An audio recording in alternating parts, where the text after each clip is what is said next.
Yeah, we are online.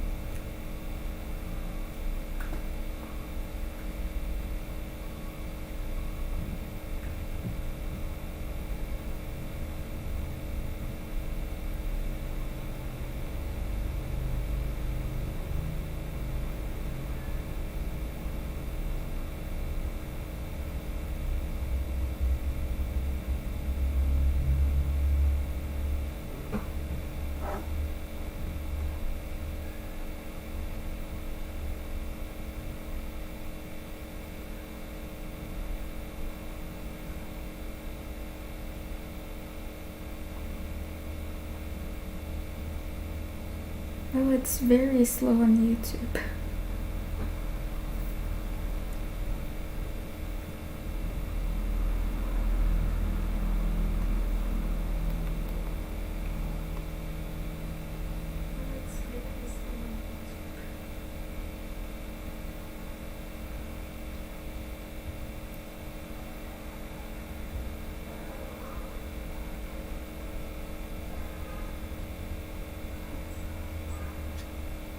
Okay.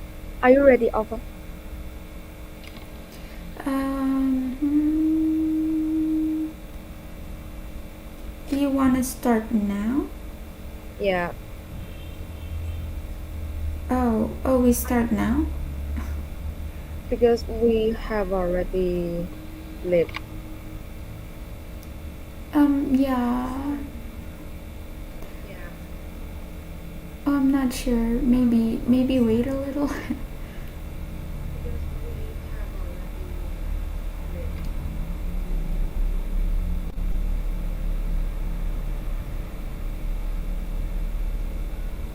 I think we should start now. Oh, is oh okay. Okay.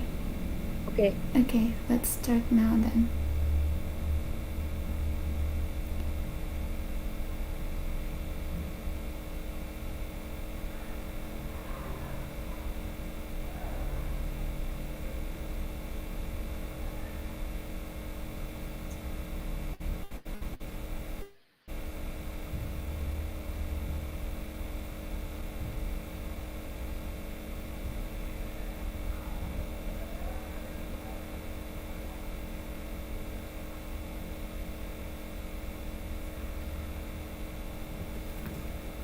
So let's start.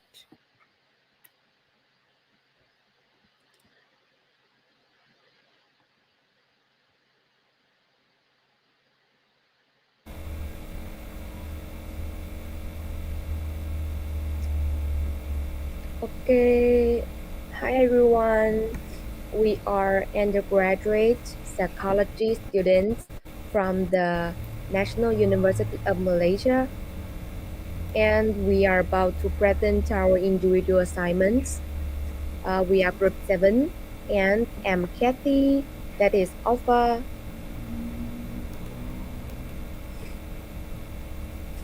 First of all, thank you for taking the time out of your busy schedule to watch our live broadcast.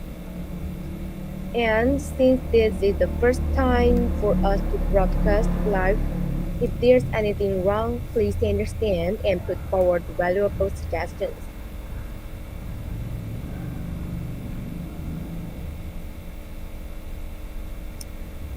As we all know, psychology is a very mysterious and interesting subject, and film is a medium that can show all aspects of life.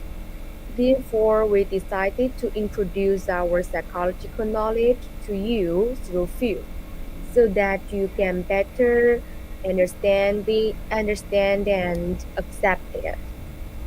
We are going to each show a movie and talk about psychology. Okay, thank you. Now I'm going to start by introducing my movie. Today I'm going to introduce a movie called Shallow Hell. For those of you who have seen it, the first impression is that maybe it's a romantic comedy. And yes, it is. But there is a thread that runs through it, and that is hypnosis in psychology. And if you haven't seen it, please let me show you a little video to give you a quick overview, and then I'll give you a brief introduction. All right, so let's start with the video. Let me uh, just give me a second.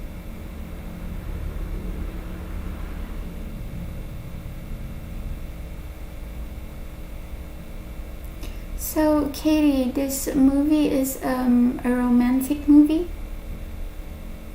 It's just a brief. It's just a brief overview. Oh, I see.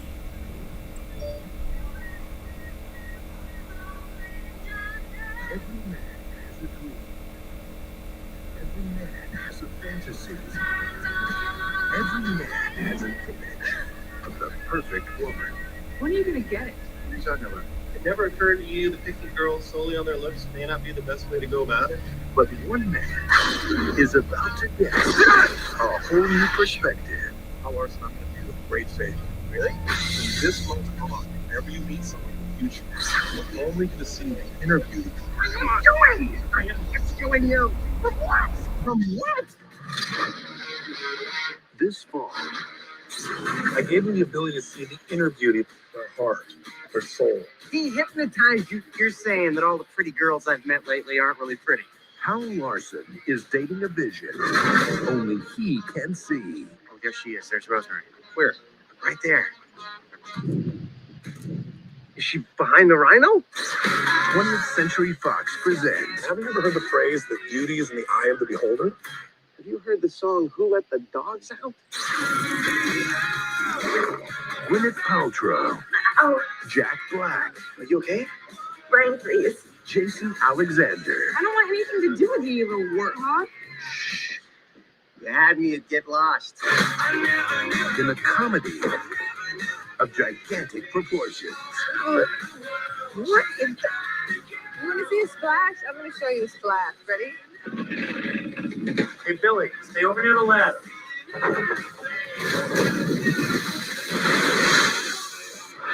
Shallow Hal, Billy? Billy? Daddy!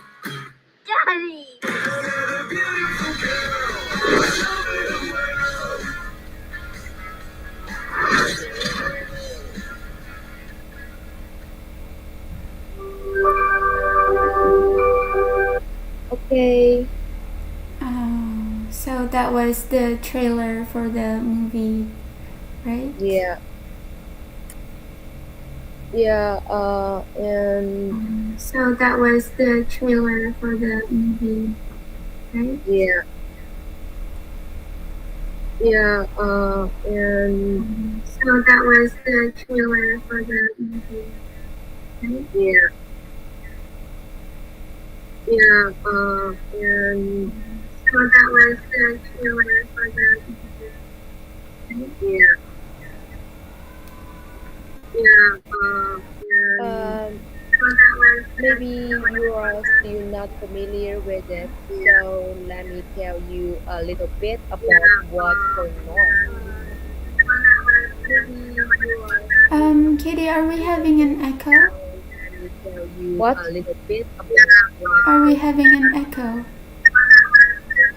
I think it's echoing. Are we having an echo? Okay. Is that okay now? Oh, yeah. Oh, it's because you opened the page thing. It's okay now. Yes, I think so. Shallow Hell is an American romantic comedy film directed by Peter Ferrari and starring Jack Black and Gwyneth Paltrow, released in the United States on November 9th, 2001. The film tells the story of Hal, who falls in love with Rosemary, a 400-pound ugly woman, after being hypnotized, and changes his mind about judging people by their looks.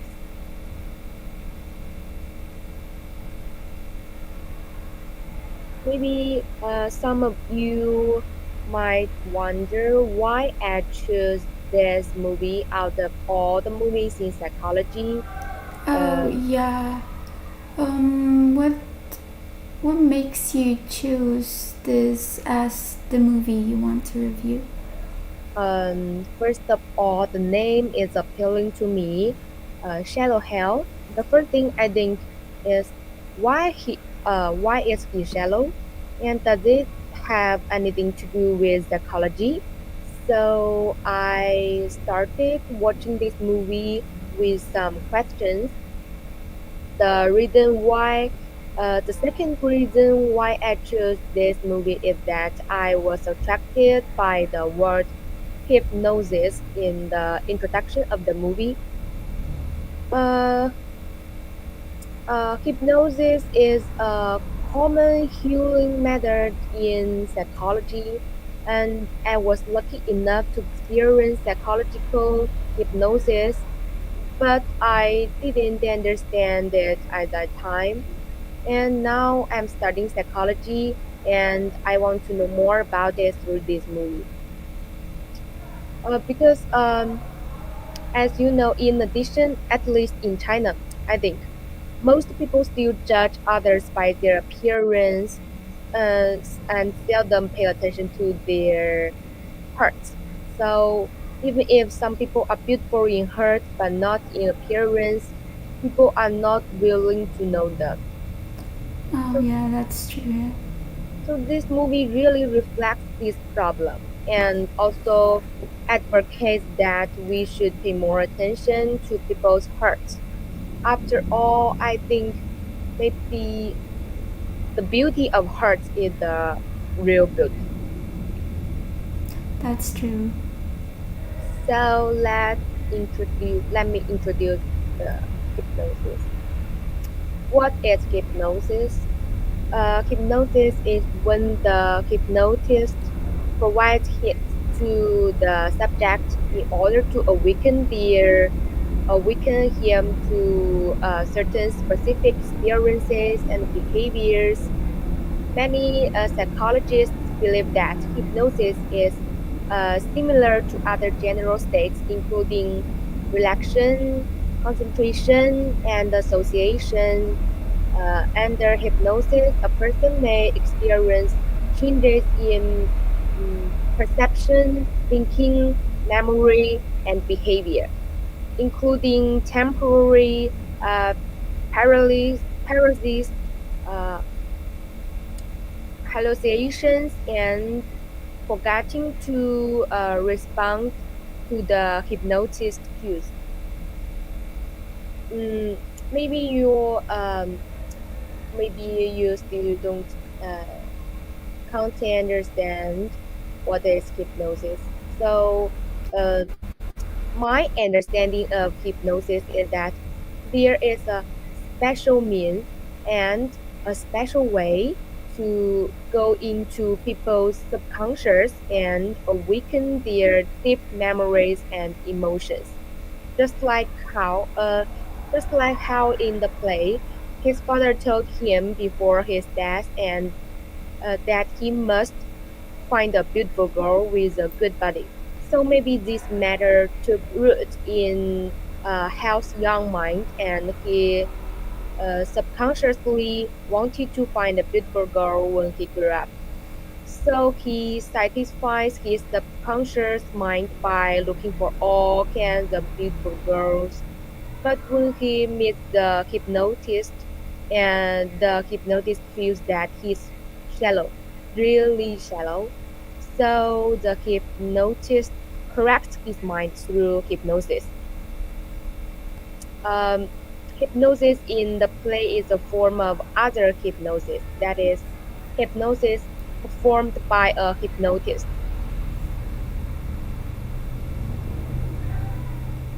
Um, Hypnosis, uh, to be specific, simply uses two different levels of human thoughts, conscious and subconscious. Itself, while you are weak at ordinary times, consciousness is dominant. Hypnotic principle is to make people's consciousness focusing on one thing at this time of the consciousness of the subconscious mind will not be surprised. The subconscious mind was inspired go into a state of the subconscious and consciousness are open at the same time. This time you can communicate with the subconscious too. Hypnosis is beyond the consciousness directly communicate with the subconscious. The hypnotist communicates directly with Hal's subconscious to suggest that he should not just look at people on the outside, but look at them on the inside. And so Hal's subconscious urged him to ignore the outside and look only at the inside after hypnosis. So that's the main thing about the psychology of hypnosis in the whole play. And after listening to what I've told you about hypnosis, if you go back to the movie, I think you get a lot more insight into hypnosis. Fine. Finally, let's look at some more pictures from the play. On the left is what Hal sees as a pretty girl under hypnosis, and on the right is what Hal sees after a fat girl without hypnosis. Really a big difference, right? And this is Hal and the hypnotist. Okay, so that's all I have to say, and I'm going to turn to my partner, Alpha, to present her message. Welcome. Welcome, Alpha. Yeah. Thank you, Katie. Well, from that review, I can understand a little bit more about hypnotizing. So moving on to the next movie review. Hello everyone. I will be presenting my movie review called Coraline.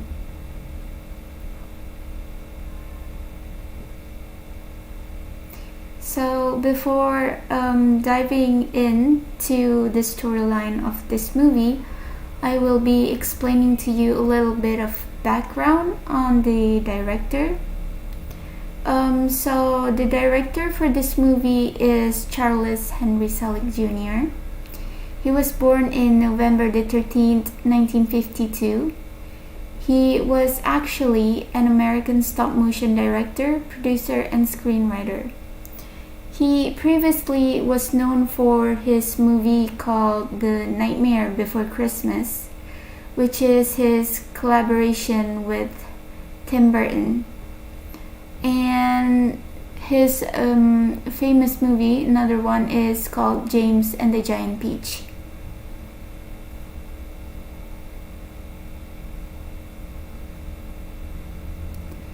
So, this movie is actually an adaptation of a children's novel with the same title. It's Coraline in 2002 by Neil Gaiman. This movie is a stop-motion animation movie, so it's not just an animation movie. And it was released in February 6, 2009 in the USA. The genre for this movie is horror, dark fantasy, and it was rated as rated PG, so it was actually a movie that suits children despite it being horror and dark fantasy. So the producer for this movie is Bill Mechanic. Okay.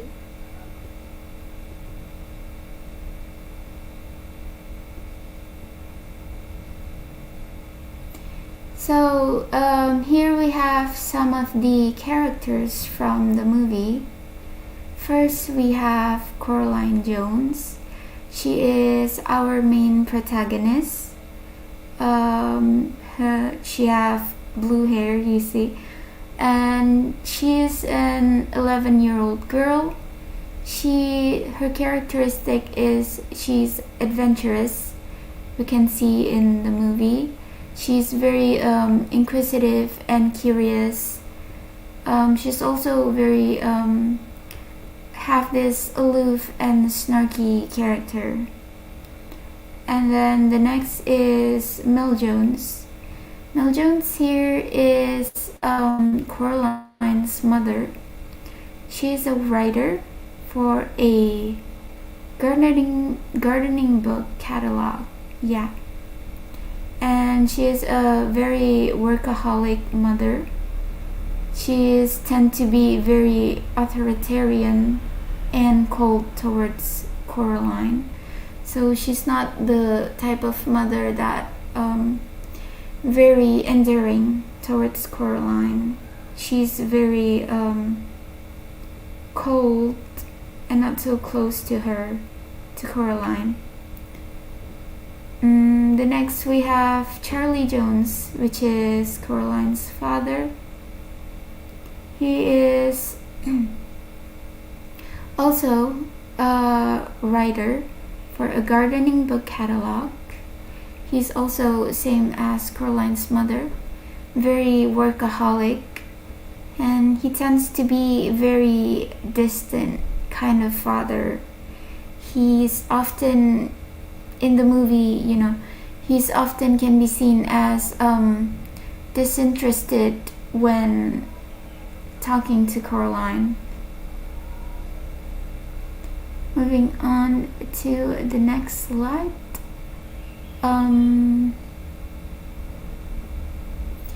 Okay, here we have some of the additional character.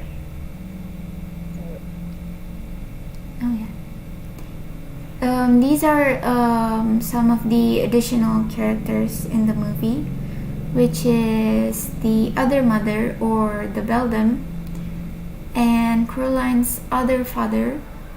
You can see that here both of the other parents, they have those black thingy.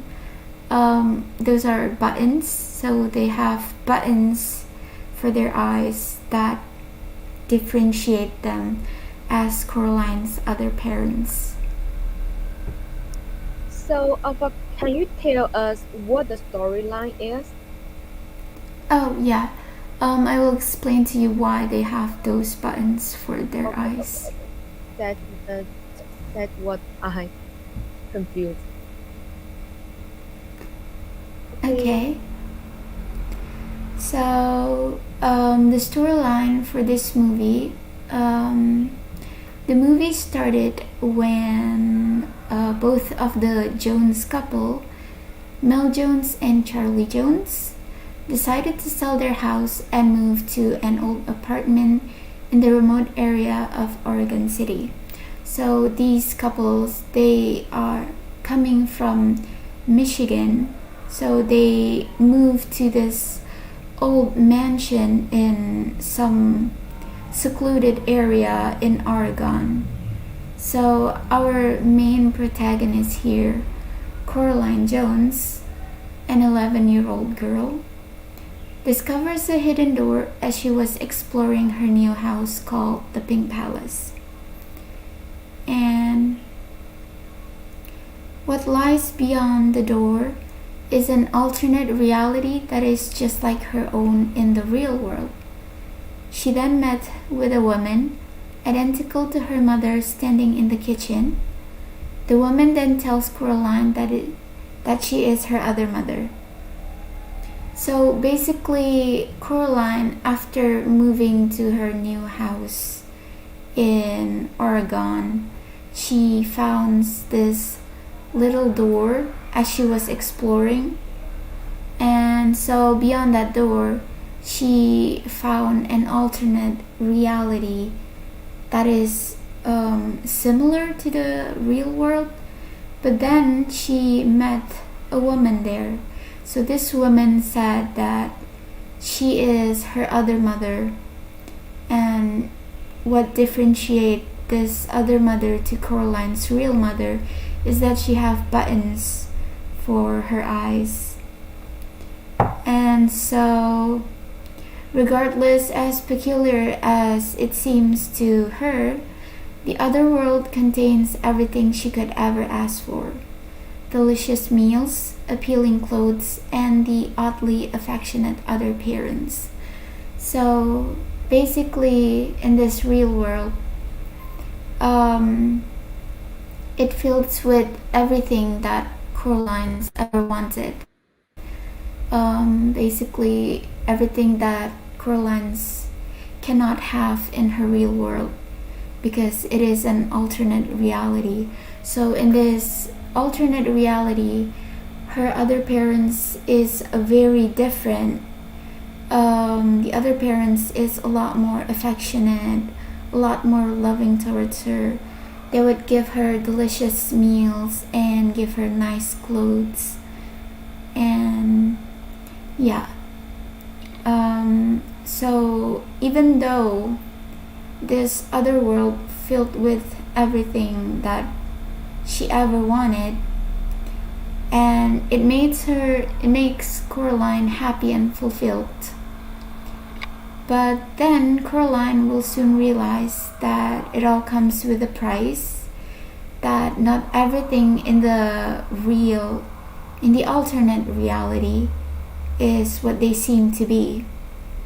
She will later uncover the discouraging and horrifying truth of her other mother, the beldam, that she is actually a witch that captivates children by shaping the perfect reality of her victims, in which here the victim is Coraline. So by nurturing her with all of this delicious meals and gifts, she allures Coraline into this other world.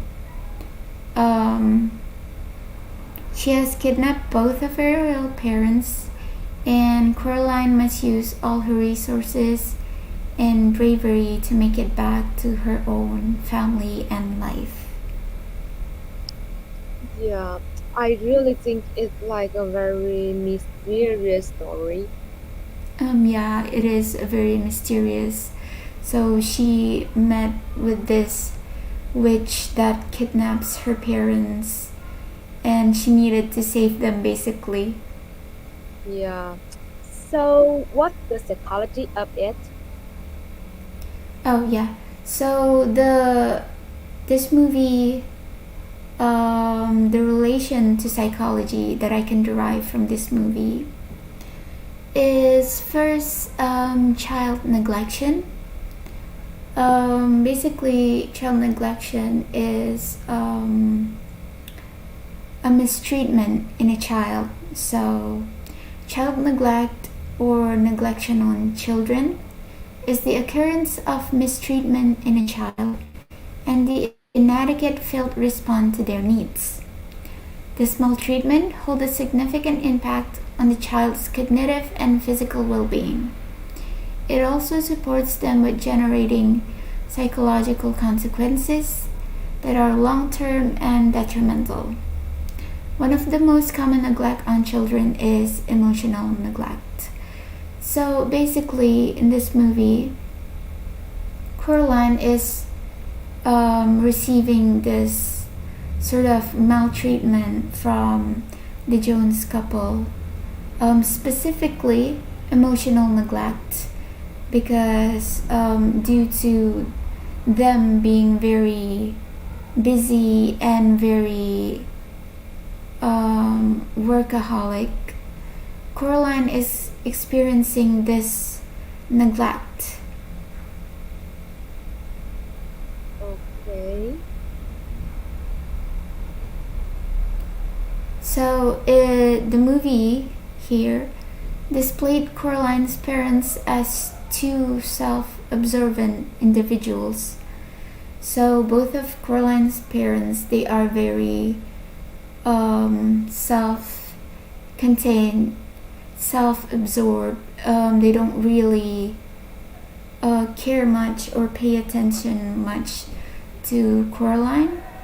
So in the movie, both of Coraline's parents, we can often see them as too deeply engaged with their work and would only focus on staring at their monitor screens. And whenever Coraline tried to engage them into conversation, she would often, be given the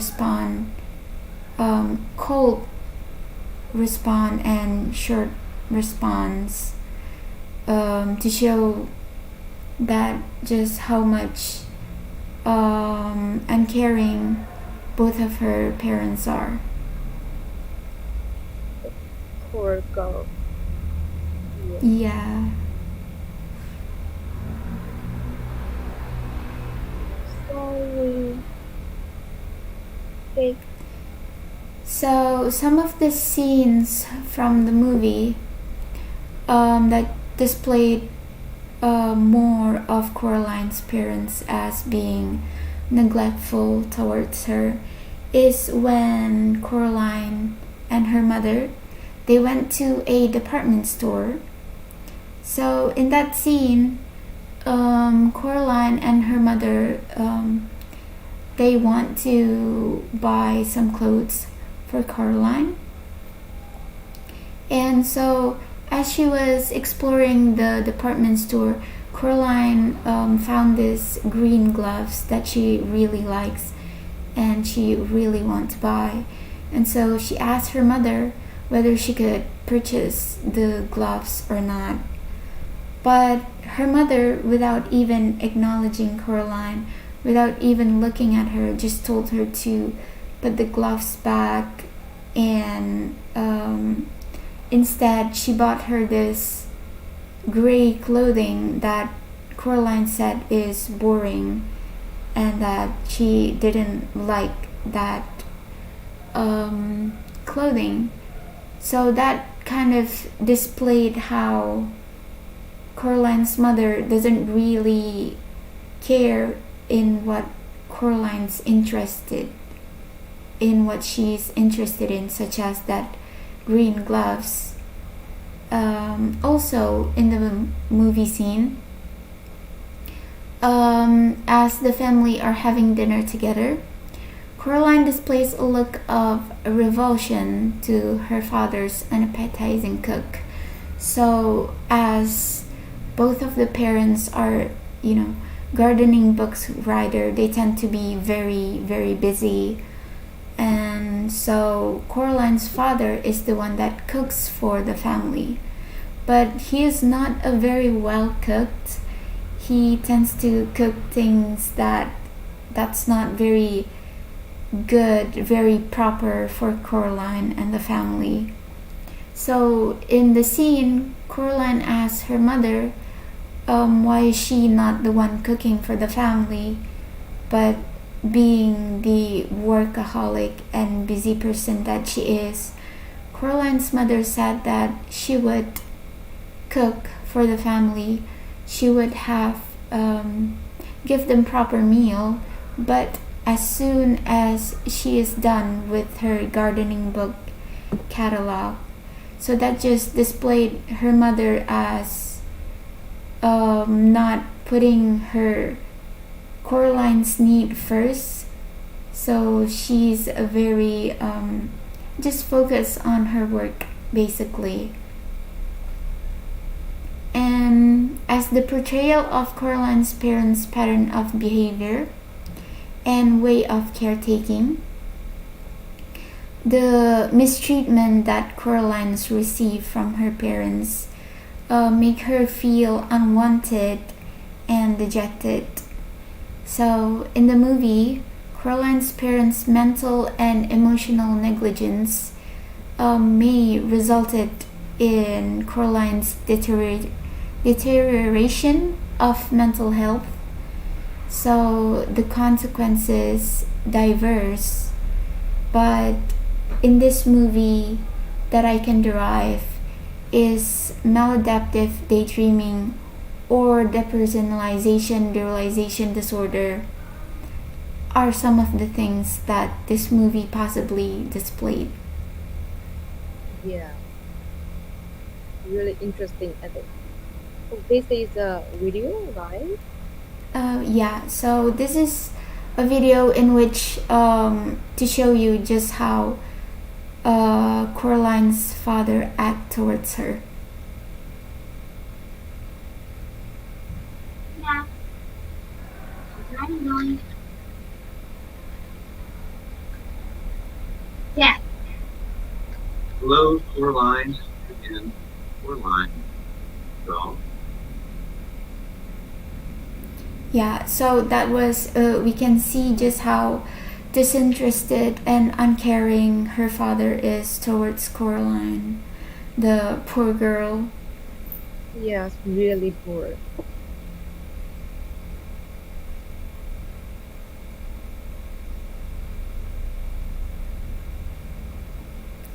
So the next relation to psychology from this movie that I can derive is maladaptive daydreaming.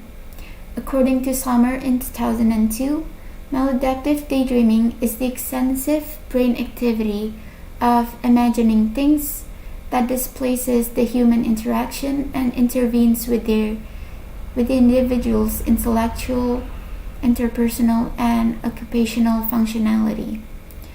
Maladaptive daydreaming occurs as a response to trauma, abuse, and isolation, which is what Coraline's received from both of her parents.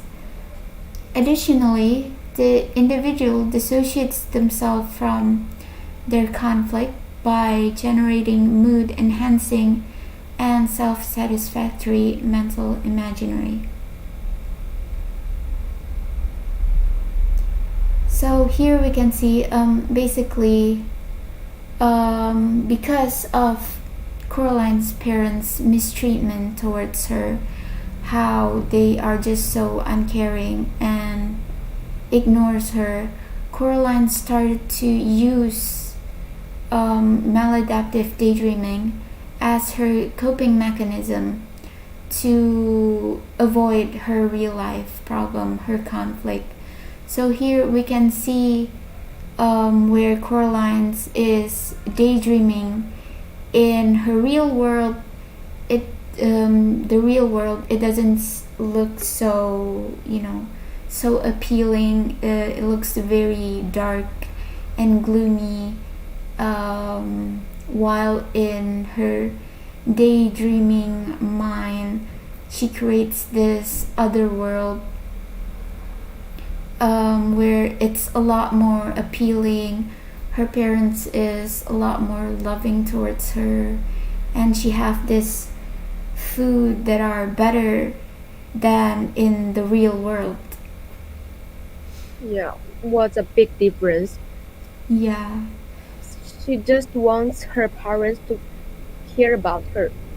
yeah, but that's not what she's experiencing, unfortunately, in the real world.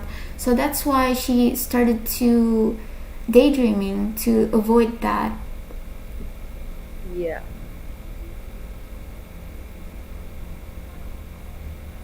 So the other mother in the alternate reality, compared to her parents in the real world, she's a lot more affectionate towards Coraline, a lot more kind and gift giving.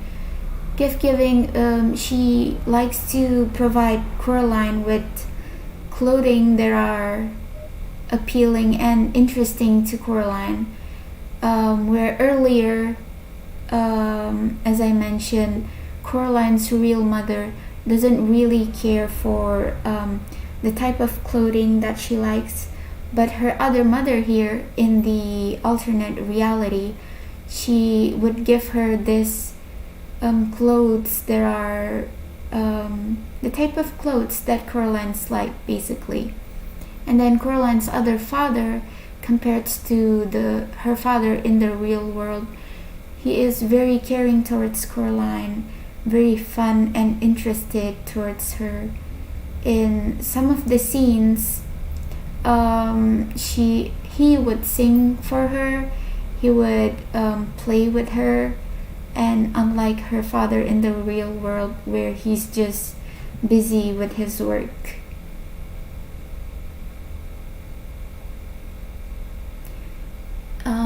Moving on to the last relation to psychology that I can derive from this movie is derealization disorder. So, derealization disorder is the repeated or persistent psychological state of feeling detached from one's surroundings and reality. An individual with derealization disorder may experience symptoms such as alteration of reality view, misrepresentation of objects, people, and surroundings, and feeling as though in a dream. Derealization disorder is one of the aspects of depersonalization and derealization disorder. So there are two aspects, which is depersonalization and derealization disorder. And Coraline in this movie specifically have derealization disorder, in which she is detached from her real world.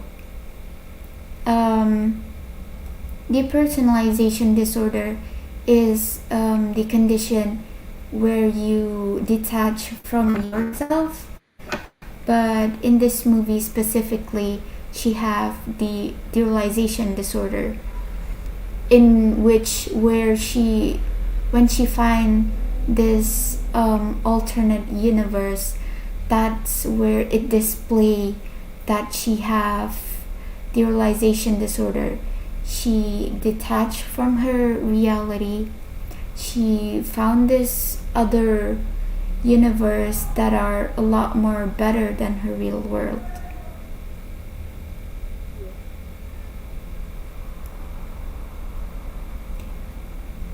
So the experience of emotional maltreatment at a young age is one of the factors that can provoke them into developing derealization disorder. So as Coraline is experiencing all of these neglect and mistreatment from her parents, where they don't care towards her and just constantly ignoring her needs, such as the type of clothing that she likes, not giving her proper food. And so that kind of mistreatment just like develop her into helps in the developing of this derealization disorder. So this just supports the movie story, whereas the results of Coraline's emotionally unavailable parents and the isolation she endured, where she doesn't have much friends and only have this uncaring parents, Coraline's view on reality began to change and altered. That indicates her as having this derealization disorder. So the bizarre events in the other world, where humans have buttons for eyes, where her other mother, her other father have buttons for eyes, and all of the objects that talks and flies in the movie. And in the movie where she find a cat that can talk in human language, some of these are just the movie's portrayal as Coraline suffering with derealization disorder. Okay, so that is all the psychological relation that I can derive from this movie Coraline. So yeah, it was a very interesting movie. Actually, I watched it a lot of times. It was very interesting. Maybe some of you guys might want to watch the movie or the trailer for the movie to get more insight on why some of those relation to psychology that I find to make it more sense, I guess. Yeah, I really want to watch this movie very soon. Yeah.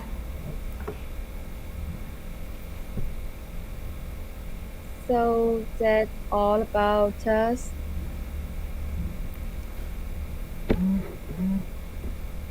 Okay, so Ibtisam, I just noticed your comment. Hi.